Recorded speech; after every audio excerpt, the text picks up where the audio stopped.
अस्सलाम वालेकुम, सत श्री अकाल, नमस्कार दोस्तों।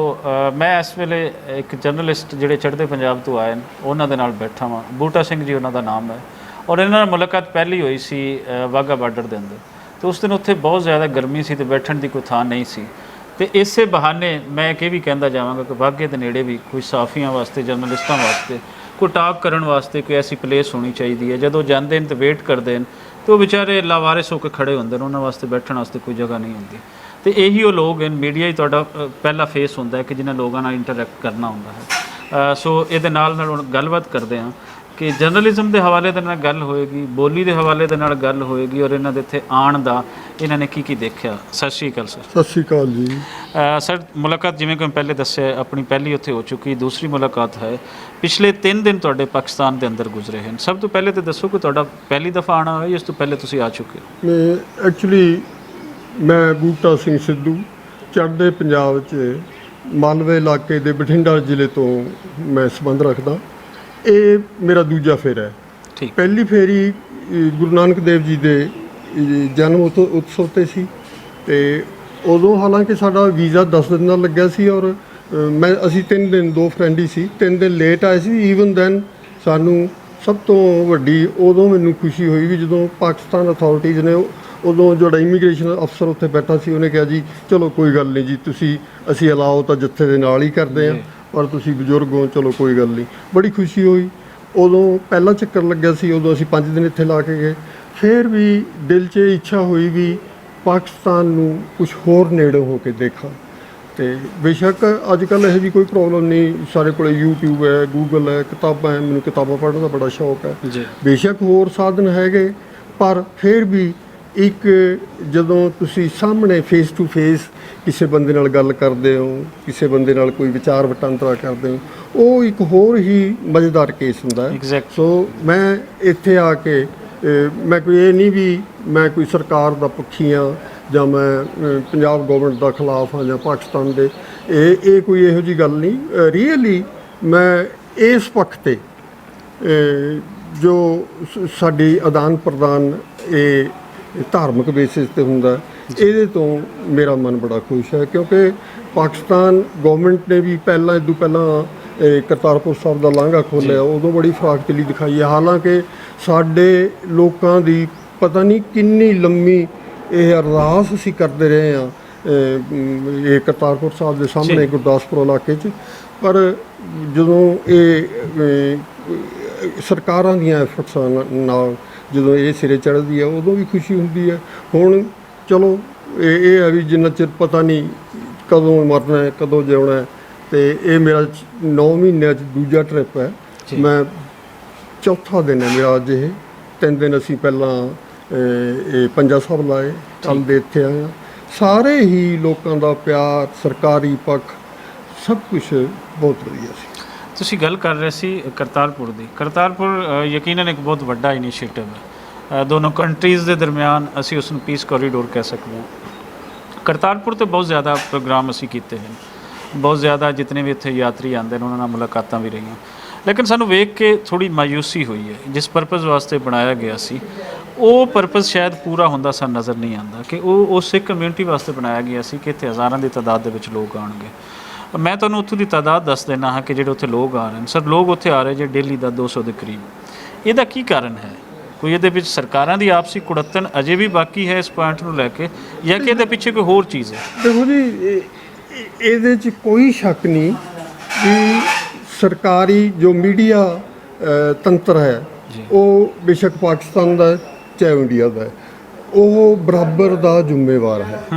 एज फार एज जो ताईं लोकां दा संबंध है, लोग हजे भी ਜਿਹੜੇ ਸਾਡੇ ਬੰਦੇ ਪਾਕਿਸਤਾਨੀ ਭਰਾਵਾਂ ਨਾਲ ਮਿਲਦੇ ਨੇ, ਜੋ ਉਹਨਾਂ ਦੀਆਂ ਐਟਲੀਸਟ ਮੈਨੂੰ ਤਾਂ ਥੋੜ੍ਹੀ ਜਿਹੀ ਇਹ ਮੇਰੀ ਉਹ ਵੀ ਹੈਗੀ ਹੈ ਵੀ ਮੈਂ ਸਾਹਮਣੇ ਖੜੇ ਬੰਦੇ ਦੀਆਂ ਭਾਵਨਾਵਾਂ ਨੂੰ ਵਾਚ ਕਰਨ ਦੀ ਕੋਸ਼ਿਸ਼ ਕਰਦਾ।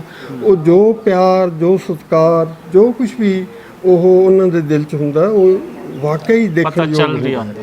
ਤਾਂ ਪਰ ਹੁਣ ਦੇਖੋ ਵੀ ਮੈਂ ਐਟਲੀਸਟ ਸਰਕਾਰ ਬਾਰੇ ਜਾਂ ਇੰਡੀਅਨ ਗਵਰਨਮੈਂਟ ਬਾਰੇ ਜਾਂ ਪਾਕਿਸਤਾਨ ਗਵਰਨਮੈਂਟ ਬਾਰੇ ਜੇ ਕੋਈ ਕਮੈਂਟ ਕਰਾਂ ਤਾਂ ਮੈਨੂੰ ਇਹ ਚੰਗਾ ਨਹੀਂ ਲੱਗਦਾ ਜਾਂ ਇਹ ਕਹ ਲਓ ਵੀ ਮੈਂ ਕਹਿਣਾ ਹੀ ਨਹੀਂ ਚਾਹੁੰਦਾ।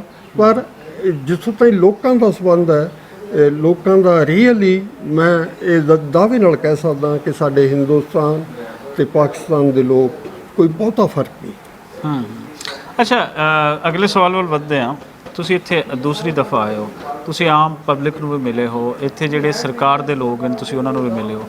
ਇੱਕ ਸਰਕਾਰੀ ਨੈਰੇਟਿਵ ਬਿਲਡ ਕੀਤਾ ਜਾਂਦਾ ਹੈ ਕਿ ਸਭ ਅੱਛਾ ਹੈ।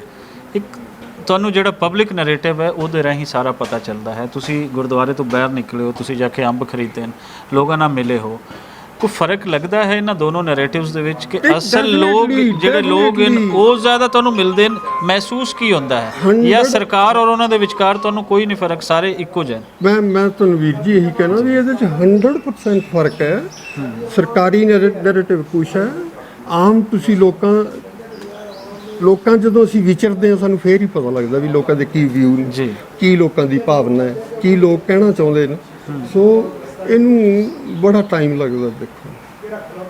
ਸੋ ਮੇਰਾ ਖਿਆਲ ਹੈ ਵੀ ਜੇ ਇੱਦਾਂ ਹੀ ਸਰਕਾਰਾਂ ਸਹੀ ਮੇਨਾਂ 'ਚ ਐਫਰਟਸ ਕਰਦੀਆਂ ਰਹਿਣ ਤਾਂ ਸਰਕਾਰਾਂ ਦਾ ਜਿਹੜਾ ਇਹ ਪੱਖ ਹੈਗਾ ਇਹ ਵੀ ਅਲਟੀਮੇਟਲੀ ਕਿਤੇ ਨਾ ਕਿਤੇ ਜਾ ਕੇ ਇਹ ਕੰਮ ਕਰੇਗਾ।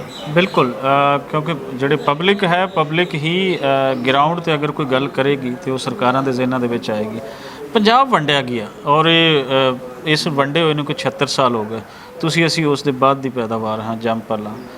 ਹੁਣ ਤਾਂਗ ਇੱਕ ਹੈ ਉਧਰ ਤੇ ਪੰਜਾਬੀ ਨੂੰ ਇੱਧਰ ਆਉਣ ਦੀ, ਇੱਧਰ ਦੇ ਪੰਜਾਬੀ ਨੂੰ ਉੱਧਰ ਜਾਣ ਦੀ। ਲੇਕਿਨ ਗੱਲ ਉਹੀ ਹੈ ਕਿ ਸਰਕਾਰਾਂ ਇੱਕ ਸਾਈਡ ਦੀ ਕੋਈ ਲਿਪ ਦਿਖਾਉਂਦੀ ਹੈ ਤੇ ਦੂਸਰੀ ਚੌਧਰੀ ਬਣ ਜਾਂਦੀ, ਕਹਿੰਦੇ ਨਹੀਂ ਨਹੀਂ ਨਹੀਂ ਨਹੀਂ ਨਹੀਂ ਅਸੀਂ ਨਹੀਂ ਕਰਨਾ। ਤੇ ਬੜੇ ਮਸਲੇ ਹਨ, ਲੇਕਿਨ ਇਹਦੇ ਵਿੱਚ ਸਾਰਾ ਜਿਹੜਾ ਇੱਕ ਸਾਰਾ ਫੇਸ ਕਰ ਰਿਹਾ ਉਹ ਪੰਜਾਬ ਕਰ ਰਹੀ ਹੈ। ਅੱਧਾ ਪੰਜਾਬ ਉੱਧਰ ਹੈ, ਅੱਧਰ ਇੱਧਰ ਹੈ।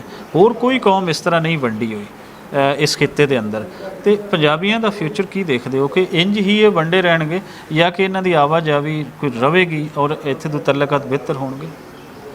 ਦੇਖੋ ਜੀ, ਜੋ ਮੈਂ ਮਹਿਸੂਸ ਕਰਦਾ ਵੀ ਸਰਕਾਰਾਂ ਨਹੀਂ ਚਾਹੁੰਦੀਆਂ ਵੀ ਇੱਥੋਂ ਦੇ ਜਿਹੜੇ ਲੋਕ ਨੇ ਪੰਜਾਬੀ ਨੇ ਉਹ ਇਕੱਠੇ ਹੋਣ ਜੀ, ਕਿਉਂਕਿ ਇਹਦੇ ਪਿੱਛੇ ਫਿਰ ਹੋਰ ਇੰਟਰਸਟ ਵੈਸਟਰਨ ਤਾਂ ਨਹੀਂ ਮੈਂ ਕਹਿੰਦਾ, ਦੂਜੇ ਹੋਰ ਇੰਟਰਸਟ ਕੰਮ ਕਰਦੇ ਨੇ। ਉਹਦੇ ਕਰਕੇ ਉਹ ਇਸ ਚੀਜ਼ ਨੂੰ ਹੋਰ ਐਕਸਪਲੋਇਟ ਕਰਦੀਆਂ। ਤੇ ਅਲਟੀਮੇਟਲੀ ਉਹਦੀ ਗੱਲ ਨਹੀਂ, ਵੈਗਰੂ ਤੇ ਅਸੀਂ ਤਾਂ ਵੈਗਰੂ ਨੂੰ ਮੰਨਣ ਵਾਲੇ ਬੰਦੇ ਆ, ਇਹ ਯਕੀਨ ਰੱਖਦੇ ਹਾਂ ਕਿ ਅੱਛਾ ਹੋ ਕੇ ਰਹਿਣਾ ਹੈ। ਜਰਨਲਿਜ਼ਮ ਦੀ ਅਗਰ ਗੱਲ ਕਰੀਏ ਤਾਂ ਚੜ੍ਹਦੇ ਪੰਜਾਬ ਦੇ ਵਿੱਚ ਇੱਕ ਮਜ਼ਬੂਤ ਜਰਨਲਿਜ਼ਮ ਹੈ, ਪੰਜਾਬੀ ਜਰਨਲਿਜ਼ਮ, ਅਤੇ ਉੱਥੋਂ ਦੇ ਹੱਕਾਂ ਦੀ ਗੱਲ ਉਸ ਪੰਜਾਬੀ ਜਰਨਲਿਜ਼ਮ ਰਾਹੀਂ ਹੁੰਦੀ ਹੈ। ਲਹਿੰਦੇ ਪੰਜਾਬ ਦੇ ਵਿੱਚ ਨਾ ਪੰਜਾਬੀ ਜਰਨਲਿਜ਼ਮ ਹੈ। ਕੁਛ ਸਾਡੇ ਜਿਹੇ ਲੋਕ ਜਿਹੜੇ ਆਪਣੇ ਤੌਰ 'ਤੇ ਕੁਛ ਆਪਣੇ ਚੈਨਲ ਬਣਾ ਕੇ ਅਤੇ ਪੰਜਾਬੀ 'ਚ ਪ੍ਰੋਗਰਾਮ ਕਰ ਰਹੇ ਹਨ, ਬਾਕੀ ਪੂਰਾ ਤੁਹਾਨੂੰ ਇੱਥੇ ਉਰਦੂ ਦੇ ਵਿੱਚ ਸਾਰਾ ਉਹ ਚੈਨਲ ਮਿਲਣਗੇ। ਇੱਕ ਤਾਂ ਇਹ ਹੈ ਕਿ ਇੱਥੋਂ ਦੀ ਆਵਾਜ਼ ਉਤਨੀ ਨਹੀਂ ਵੱਧ ਪਈ। ਦੂਸਰੀ ਇੱਥੇ ਹੈ ਕਿ ਇੱਥੋਂ ਦੀ ਬੋਲੀ ਨੂੰ ਅਜੇ ਤੱਕ ਪੜ੍ਹਾਇਆ ਨਹੀਂ ਜਾ ਰਿਹਾ। ਸਾਡੀ ਤਾਂ ਇੱਥੋਂ ਦੀ ਸਰਕਾਰ ਕੋਈ ਖਾਸ ਨਹੀਂ ਸੁਣਦੀ। ਅਸੀਂ ਇੱਕ ਤਹਿਰੀਕ ਲੈ ਕੇ ਚੱਲੇ ਹਾਂ ਕਿ ਇਸ ਦੀ ਬੋਲੀ ਨੂੰ ਪੜ੍ਹਾਓ, ਇਸ ਦੇ ਮੀਡੀਆ ਨੂੰ ਪ੍ਰਫੁੱਲਤ ਕਰੋ। ਸ਼ਾਇਦ ਤੁਹਾਡੀ ਸੁਣ ਲੈਣ ਕਿ ਸਾਡੀ ਸਰਕਾਰ ਤੁਹਾਡੀ ਰਿਸਪੈਕਟ ਕਰਦੀ ਹੈ, ਕਾਗਜ਼ਾਂ ਦੇ ਵਿੱਚ ਕਰਦੀ ਹੈ, ਦਿਲੀ ਤੌਰ 'ਤੇ ਹੋਵੇ ਜਾਂ ਨਾ ਹੋਵੇ। ਅਤੇ ਕੋਈ ਮੈਸੇਜ ਦਿਓ ਇਹਨਾਂ ਦਾ ਕਿ ਬੋਲੀ ਜਿਹੜੀ ਹੈ ਇਹ ਇੱਥੋਂ ਦੇ 12 ਕਰੋੜ ਲੋਕਾਂ ਦੀ ਬੋਲੀ, ਪੰਜਾਬੀਆਂ ਦੀ ਬੋਲੀ, ਇਹਨੂੰ ਵਧਾਓ, ਮੀਡੀਆ ਨੂੰ ਵਧਾਓ। ਦੇਖੋ ਜੀ, ਮੈਂ ਸਮਝਦਾ ਵੀ ਇਹ ਜਿਹੜੀ ਪੰਜਾਬੀ ਗੁਰਮੁਖੀ ਬੋਲੀ ਹੈ ਇਹ ਸਾਡੇ ਗੁਰੂਆਂ ਦੀ, ਪੀਰਾਂ ਦੀ, ਸਾਧੂ ਸੰਤਾਂ ਦੀ, ਇਹ ਸਾਡੇ ਬੜੇ ਜਿਹੜੀ ਟੌਪ ਦੀ ਅਥਾਰਟੀ ਰਹੇ ਹੈ। ਅਥਾਰਟੀ ਦਾ ਮੈਂ ਇਹ ਨਹੀਂ ਵੀ ਜਿਹਨਾਂ ਦੀ ਸਰਕਾਰੀ ਪੱਖੀ ਚੱਲਦੀ ਹੈ, ਉਹ ਜੋ ਸਾਡੇ ਸੁਪਰੀਮ ਹਨ ਸਾਡੀ ਦੁਨਿਆਵੀ ਤੇ ਤੌਰ 'ਤੇ ਉਹਨਾਂ ਦੀ ਬੋਲੀ ਹੈ। ਔਰ ਮੈਂ ਇਹ ਮੇਰੀ ਦਿਲੀ ਤਮੰਨਾ ਹੈ, ਮਨਸ਼ਾ ਹੈ ਵੀ ਇਹ ਜ਼ਰੂਰ ਬੁਲੰਦੀਆਂ 'ਤੇ ਪਹੁੰਚੇ। ਬਾਕੀ ਇਹ ਹੈ ਵੀ ਅਸੀਂ ਤਾਂ ਇੱਛਾਵਾਂ ਹੀ ਜਾਂ ਇਹ ਕਹਿ ਲਓ ਵੀ ਪਰਮਾਤਮਾ ਨੂੰ ਦੁਆ ਹੀ ਕਰ ਸਕਦੇ ਹਾਂ ਵੀ ਸਾਡੇ 'ਤੇ, ਸਾਡੀ ਮਾਂ ਬੋਲੀ 'ਤੇ, ਪੰਜਾਬੀ 'ਤੇ, ਇਹਦੇ 'ਤੇ ਉਹ ਕਿਰਪਾ ਕਰੇ। ਦੇਖਦੇ ਹਾਂ ਕਦੋਂ। ਔਰ ਇਹਦੀ ਗੱਲ ਨਹੀਂ ਵੀ ਲੋਕਾਂ ਦੀ ਜੇ ਕੋਈ, ਜਿੱਦਾਂ ਤੁਸੀਂ ਕਰਤਾਰਪੁਰ ਦਾ ਲਾਂਘਾ ਲੈ ਲਓ, ਕਿੰਨੇ ਚਿਰਾਂ ਬਾਅਦ ਇਹ ਤਮੰਨਾ ਸਾਡੀ ਪੂਰੀ ਹੋਈ ਹੈ, ਪਰ ਹੋ ਗਈ। ਇਸੇ ਤਰ੍ਹਾਂ ਇਸੇ ਆਸ 'ਤੇ ਰੱਖਦੇ ਹੋਏ ਕਹਿੰਦੇ ਜੀਵੇ ਆਸਾ ਤੇ ਮਰੇ ਨਿਰਾਸਾ। ਸੋ ਇਸੇ ਸੋਹਣੀ ਗੱਲ ਦੇ ਨਾਲ ਕਿ ਅਸੀਂ ਆਸੇ ਹਾਂ ਔਰ ਆਸ ਰੱਖੀ ਹੋਈ ਹੈ ਕਿ ਲਹਿੰਦੇ ਪੰਜਾਬ 'ਤੇ ਇੱਕ ਚੰਗਾ ਵੇਲਾ ਆਏਗਾ। ਇੱਥੇ ਸੂਫੀਆਂ ਗੁਰੂਆਂ ਦੀ ਬੋਲੀ ਨੂੰ ਮਾਣ ਮਿਲੇਗਾ ਔਰ ਆਮ ਜਿਹੜੀ ਪਬਲਿਕ ਦੀ ਬੋਲੀ ਹੈ ਅੱਜ ਵੀ ਲੋਕ ਬੋਲ ਰਹੇ ਹਨ ਸਾਰੀਆਂ ਪਾਬੰਦੀਆਂ ਦੇ ਬਾਵਜੂਦ, ਉਸ ਨੂੰ ਇੱਕ ਮਕਾਮ ਮਿਲੇਗਾ ਔਰ ਇਸ ਬੋਲੀ ਰਾਹੀਂ ਅਸੀਂ ਜਿਹੜੀ ਸਾਂਝ ਹੈ ਉਹ ਵਧਾ ਸਕਦੇ ਹਾਂ।